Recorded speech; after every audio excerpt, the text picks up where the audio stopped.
Olá, boa tarde. Sou o professor Antônio Jordão Neto, criador e coordenador técnico da Universidade Aberta Maturidade, compartilhando a coordenação com a professora Marília Josefina Marino. Hoje nós temos um texto muito interessante, chamado Momento Musical. E a música, nesse momento que nós estamos atravessando, momentos desafiadores, não é? A música aparece realmente como um recurso extraordinário em termos terapêuticos. A neurociência, inclusive, já mostrou a importância da música até no tratamento do Alzheimer, no tratamento do Parkinson. Então, nesse instante de depressão, de angústia, de ansiedade, a música aparece como um recurso extraordinário. Até existe a musicoterapia, não é? Que tem nos dado esse suporte muito grande. E hoje, por isso que na Universidade Aberta da Maturidade, nós sempre incluímos esse tema da música como um tema importante para os nossos alunos. E hoje nós temos dois professores dos mais renomados que irão fazer o seu depoimento. Um deles é o professor Francisco Alexandre Araújo e o professor Roberto Saglietman, conhecido como Roberto Seresteiro. Minha vida era um palco iluminado. Já começou no tom. Bom, boa tarde, senhoras e senhores. Inicialmente do professor Francisco Alexandre Araújo, mais conhecido por Francisco Araújo. O professor Araújo é do Ceará, terra de grandes artistas, né? Chegou muito cedo em São Paulo e teve o seu pai como primeiro iniciador assim na sua carreira musical. Depois fez cursos no Conservatório Musical de São Caetano, não é? E passou também, foi docente de uma das mais importantes faculdades, que é a de Tatuí, a Faculdade do Conservatório de Tatuí. Participou de diversos festivais, desde Campo do Jordão até em Santiago de Compostela, tem 4 discos gravados, e é um artista renomado, tanto é que um professor da própria Unicamp fez uma tese, uma dissertação de mestrado mostrando a obra, a criação de todo o recurso musical e do professor Francisco Araújo. O professor Sérgio Batistuta fez essa tese, então vocês percebem a qualificação extraordinária do professor Francisco. Então, vamos passar a palavra para o Francisco, depois nós falamos um pouquinho do currículo do professor Roberto Saglietman, o consagrado Roberto Seresteiro.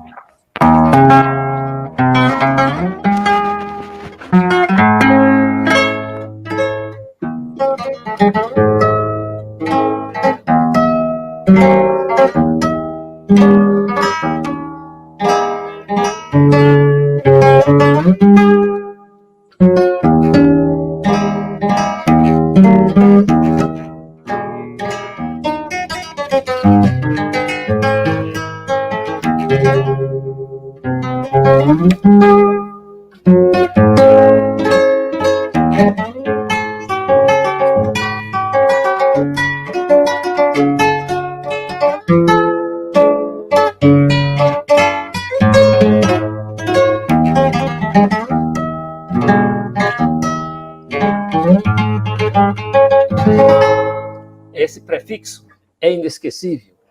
É o Abismo de Rosas, de Américo Jacomino Canhoto, que nasceu em 1889 e morreu em 1928, mas se eternizou pela sua obra musical e por ser o primeiro violonista solista de violão, não um acompanhador de violão. Porque nessa época que nasceu Américo Jacomino, o violão era um instrumento que só se via para acompanhar o canto dos seresteiros, porque não tinha televisão, não tinha rádio, não tinha nada. E ele foi um diferencial em tudo isso. É isso aí, professor Jordão. Vamos começar, então, a nossa entrevista. Você falou também que ia mencionar o Dilermando Reis, que completa o centenário. Pode falar um pouquinho sobre ele, professor Francisco? Dilermando Reis, outro paulista ilustre. Os dois são paulistas. Um nasceu no bairro do Brás, que foi o canhoto Américo Jacomino, antecedeu o Dilermando. E Dilermando nasceu em Guaratinguetá, em 22 de setembro de 1916. Então, o Dilermando Reis foi um outro astro consagrado do violão e que resgata toda uma tradição E a obra do Dilermando Reis, ela é uma obra vasta, ele gravou mais de 30 LPs, e realmente obras que ficaram famosas. Uma delas, O Abismo de Rosa, que não é do Dilermando, muita gente pensa que é dele, mas não é, é do Canhoto. E Dilermando agora faria, então, 103 anos, mais ou menos, eu não fiz bem a conta, mas de 1916 para hoje. Dilermando vai falecer em 1977, exatamente quando eu comecei. E ele influencia toda uma geração, né? E sucessos como...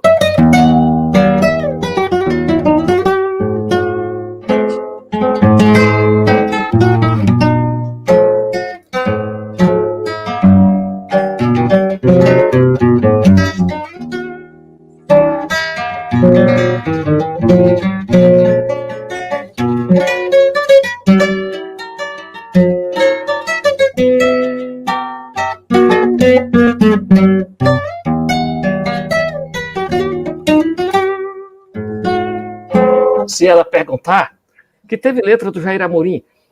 Bom, e reviveu sucesso. Se um dia, por acaso, perguntar por mim, diga, por favor, que eu sou feliz.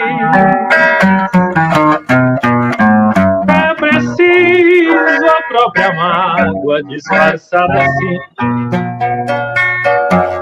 dissimulando a dor, a sombra de um sorriso.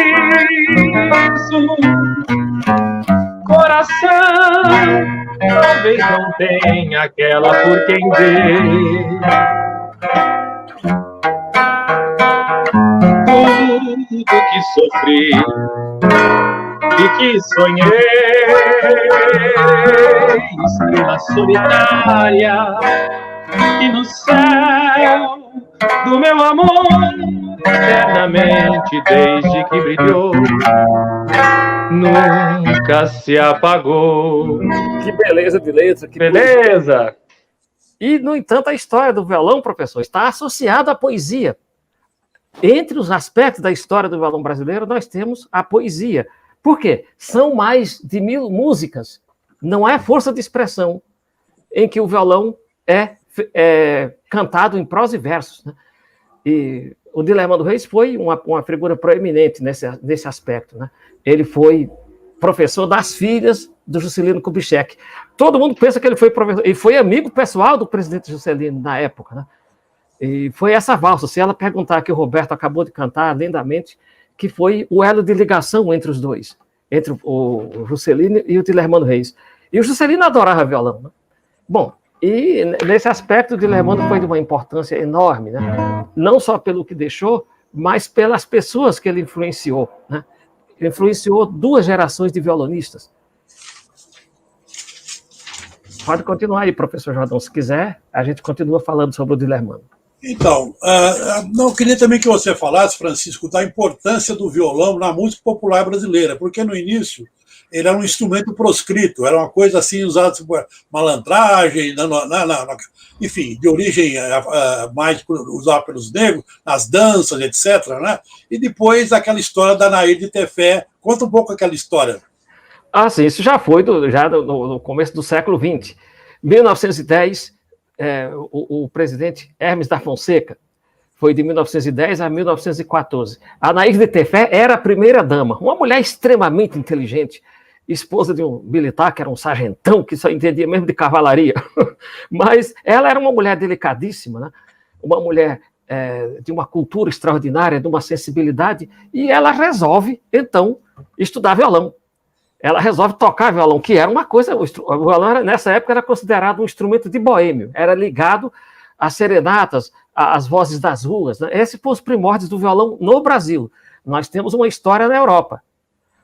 Então, na América Latina também, né, professor? Exatamente. Os países latinos de colonização espanhola, porque o violão nasceu na Espanha, né, Roberto? Todo mundo sabe disso. Isso. E já lá tinha solista de violão em todo lugar, menos no Brasil, né? Menos no Brasil. Então, um preconceito era muito grande. Quem tocasse violão era tido como uma pessoa que não tinha o que fazer na vida, era um marginal, era marginalizado. Mulher, então, não poderia tocar violão. E a Nair de Tefé resolve estudar violão E ela passa a conhecer uma outra mulher extraordinária, que foi a Chiquinha Gonzaga. E numa festa no Palácio do Planalto, no Palácio do Catete, o Palácio do Planalto não existia, era o Palácio do Catete, no Rio de Janeiro, ela escandaliza a sociedade da época, porque ela canta o machixe, o corta-jaca. Né? Ela toca o corta-jaca da Chiquinha Gonzaga, não canta porque o corta-jaca não tem letra. Toca um trechinho para nós aí do corta-jaca, professor.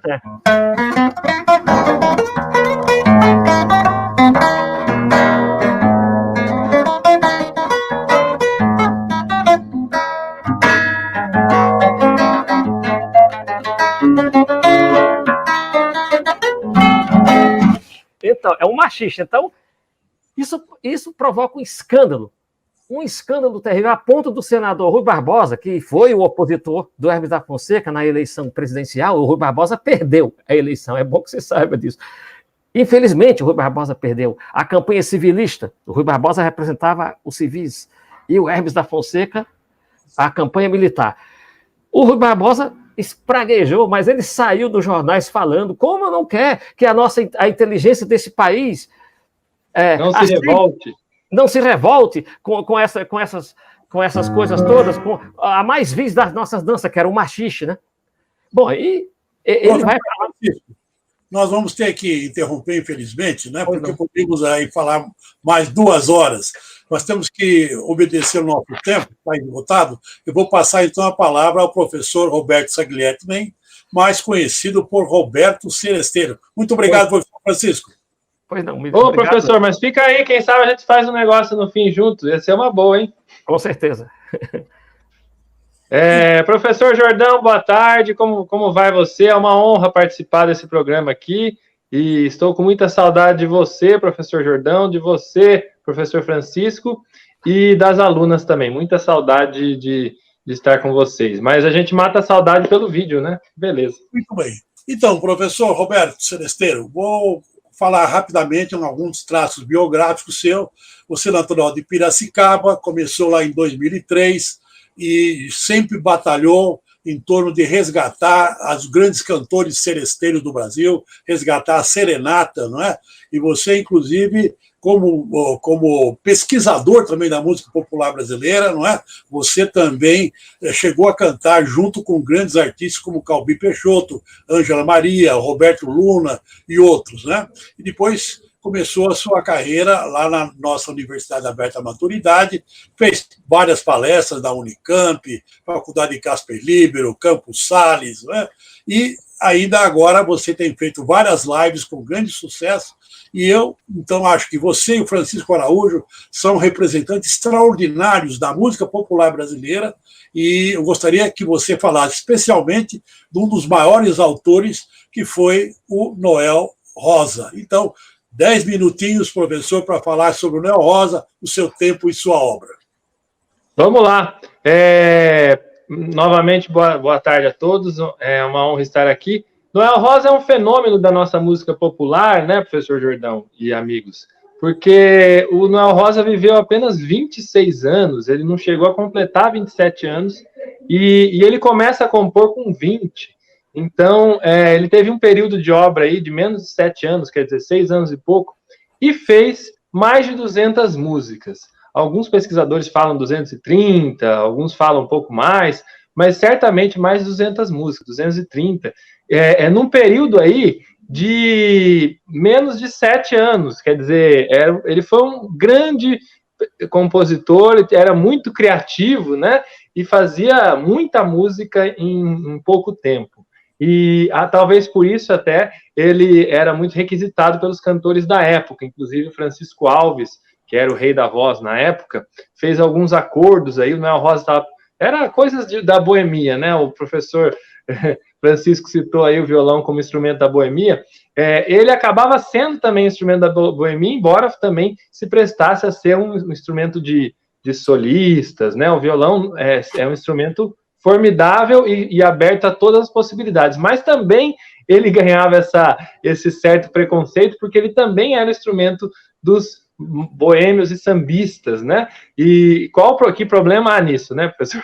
Lógico, e Noel tocava violão. Importante tocava violão muito bem. Tocava muito bem. E é importante salientar que o último samba de Noel, o último desejo, fala de violão. Nosso amor que eu não esqueço e que teve seu começo numa festa de São João, morre hoje sem foguete, sem retrato, sem bilhete, sem luar. Sem luar e sem violão. Olha que beleza. Perto de você me calo, tudo penso, nada falo, tenho medo de chorar.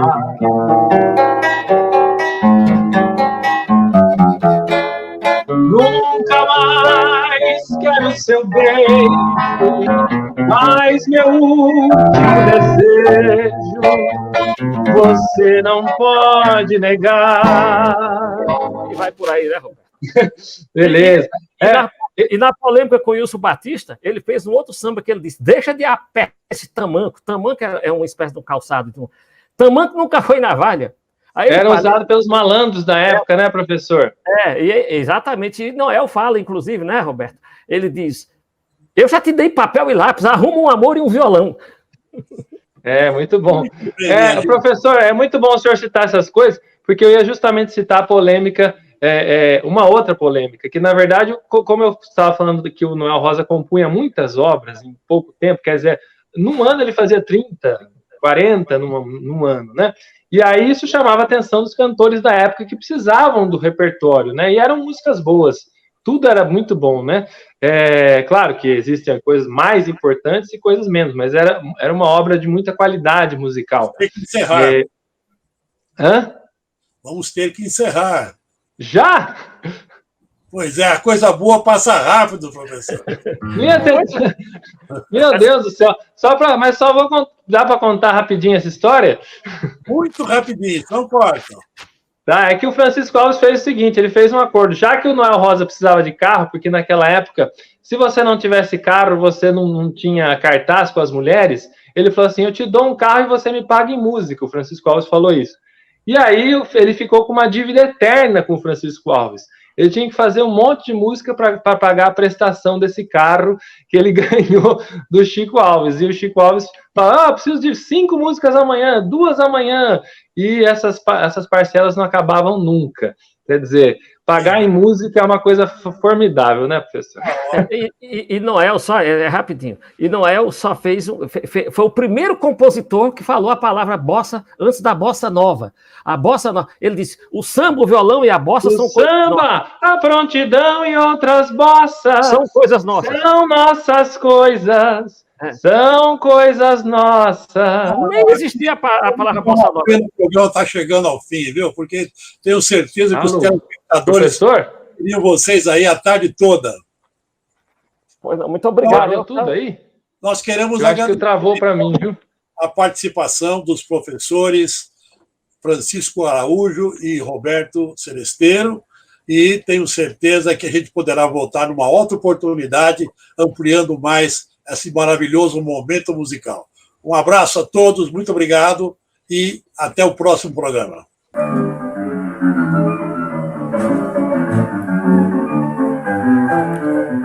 Agora vou mudar minha conduta, eu vou pra luta, pois eu quero me aprumar. Vou tratar você com a força bruta, pra poder me reabilitar, pois esta vida não tá sopa. Eu pergunto, vou que rouba, eu vou pro samba que você me convidou. Vou que rouba, eu vou pro samba que você me convidou.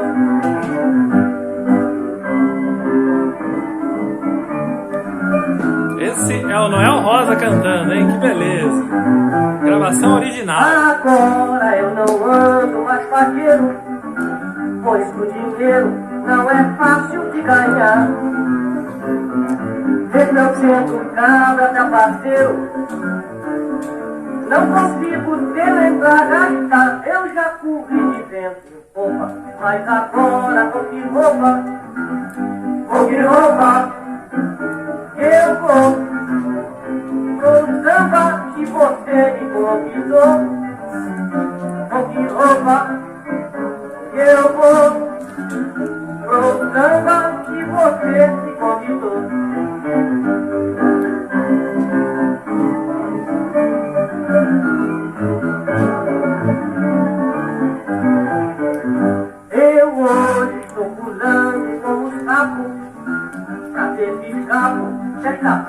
urubu. Já estou coberto de farrapo. Eu vou acabar ficando nu. Meu terno já virou estopa e eu nem sei mais com que roupa. Com que roupa eu vou pro samba que você me convidou. Com que roupa eu vou pro samba que você me convidou. Vai de roupa velha que eu sou.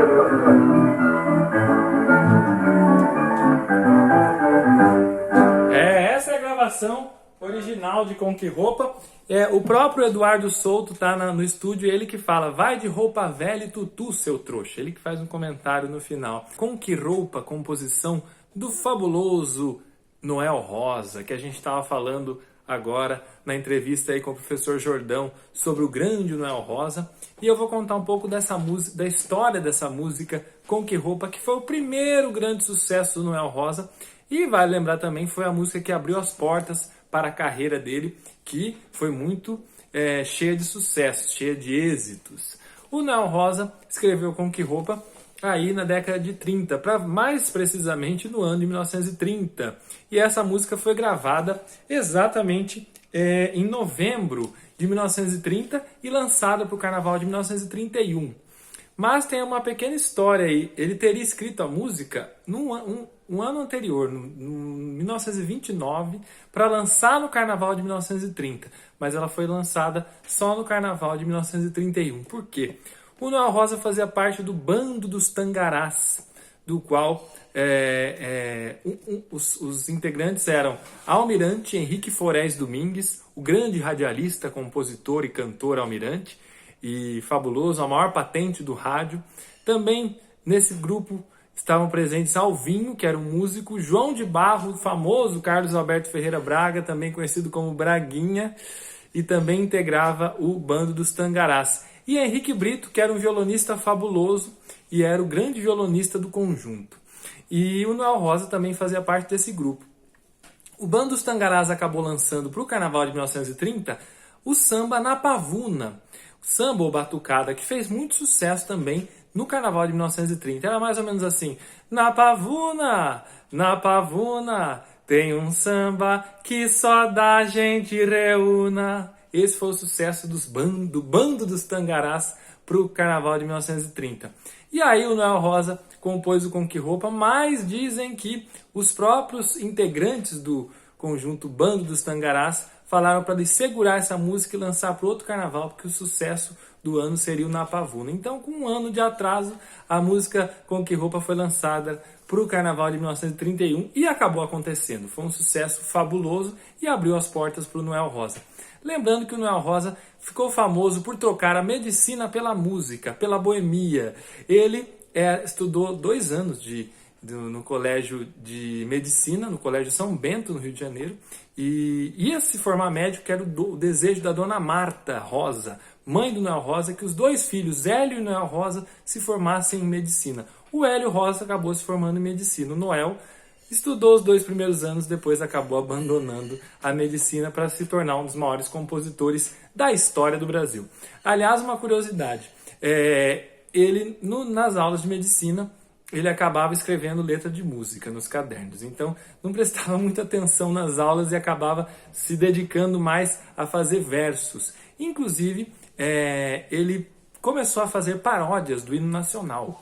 O hino nacional, que a gente conhece, de Osório Duque Estrada e Francisco Manuel da Silva, e que é uma obra belíssima, e o Noel Rosa cantava muito no colégio, inclusive na faculdade, e ele, como pegou um caderno e começou a fazer uma paródia do hino, com a mesma métrica. E era mais ou menos assim: agora vou mudar minha conduta, eu vou pra luta, pois eu quero me aprumar. Vou tratar você com força bruta, pra poder me reabilitar. Alguém sentiu uma semelhança com uma música conhecida aí? Pois é, os versos do Com Que Roupa vieram com a métrica do hino nacional. Era no início uma paródia do hino nacional. Inclusive, quando ele foi gravar essa música em 1930, em novembro de 1930, o que aconteceu? O maestro Eduardo Souto, que estava no estúdio, teve que modificar alguns acordes ali, porque estava muito parecido com a melodia do hino nacional. Então, aí que nasceu o Com Que Roupa. Dizem aí, alguns pesquisadores falaram, jornalistas também, e músicos e boêmios, popularizaram um boato sobre o Noel Rosa, que a inspiração para essa música Com Que Roupa teria nascido do fato do Noel Rosa ser muito boêmio e sua mãe preocupada, a mãe do Noel Rosa, Dona Marta Rosa, tão preocupada com a segurança do filho, preocupada com a saúde do filho, ela tinha que arrumar um jeito de fazê-lo ficar em casa, não sair para a boemia, para as noitadas, e aí ela teria usado um recurso desesperador aí, que seria o recurso de esconder as roupas do filho. Então teria sido essa a origem da música, quer dizer, as pessoas chamavam ele para sair, ele, com que roupa eu vou? Porque as roupas dele estavam todas escondidas, ele não sabia onde estava. No seu primeiro samba já estavam presentes as características de toda a obra, o humor, a ironia, as rimas surpreendentes, a música brejeira e uma verdadeira dança de inteligência entre as palavras, encontrando paralelismos, associando conceitos distantes, resultando numa renovação do vocabulário poético. Vale lembrar que a obra do Noel Rosa também vem para revolucionar o vocabulário poético do samba. Ele que trouxe a crônica para o samba, ele que trouxe a observação do cotidiano para o samba. Com Que Roupa também fala disso. E é por isso que nós vamos ouvir rapidamente um trechinho da gravação original do Noel Rosa, ele mesmo cantando. Aliás, também isso é inovador, porque não era muito comum o próprio intérprete, o próprio compositor ser o intérprete da sua canção. Era muito comum os compositores escreverem para os grandes cantores da época, os cantores de rádio. E o Noel Rosa, ele mesmo grava Com Que Roupa. Uma voz que não era típica também dos cantores da época, que eles tinham um vozeirão. O Noel Rosa cantava com uma voz mais quase coloquial, uma voz sem muita impostação, muito suave, delicada e ao mesmo tempo uma voz muito brejeira, típica de alguém que está contando uma história nos botequins e contando uma história que está acontecendo com o povo. O Noel Rosa sempre foi o cantor do cotidiano, né?